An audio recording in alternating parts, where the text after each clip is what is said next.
making its move back into the central city. The World Buskers Festival announced its 2015 lineup today, and organisers are hoping to get the event back into the city centre.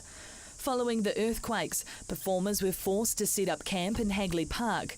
Hagley Park has become a really loved place over the last 3 years while the Buskers has been there, but it's also a part of our culture to actually be on the street. So we need people transitioning from one area to another. But the festival's new director, Neil Pickering, says this year they're making small steps to shift back into the city centre. And what we've actually done is transitioned out to Market Square, so that's where the aerial fused circus is going to be. So we're starting to slowly creep back into the city as those parts become available. The festival's costs have grown from $1 million to $2.2 million because of the extra costs of hosting it in Hagley Park. But Pickering says the Buskers' presence will remain in the park for the time being.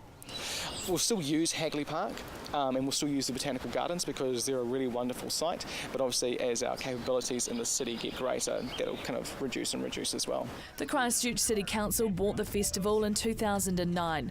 It's now considering cutting funding from $230,000 this year to $195,000 next year, leaving the festival to look for new sponsors to cover the shortfall.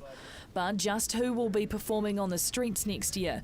Next year's lineup was announced today, which includes 41 acts from 7 countries. We've got everything from the normal street performers who are going to be performing in Hagley Park to fantastic music performers who are going to be working on the street itself. We've got aerial acts in Market Square, so we've got Fused Circus who do a whole lot of great aerial work, and then all of our evening shows, which is the comedy, the burlesque, the fringe theatre, covering 10 days.